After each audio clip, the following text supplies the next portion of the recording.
Issin, chassé par Hervé.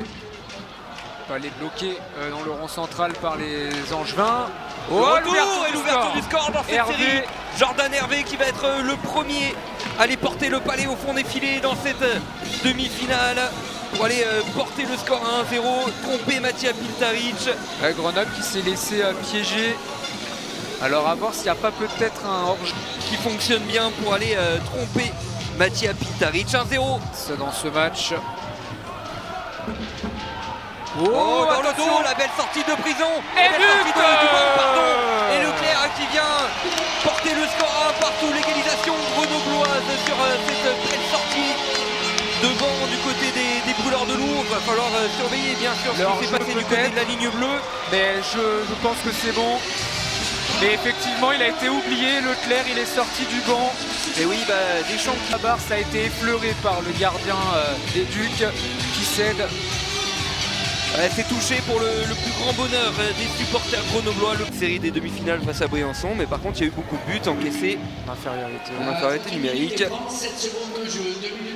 Oh attention, il a été oublié. Et par contre il y a eu des buts aussi pour... Et but Il y a eu des buts marqués par Grenoble en infériorité numérique par cet homme, par Valentin Grosset, et qu'il arrive à s'échapper après une dizaine de secondes, même pas de jouer dans cette supériorité numérique.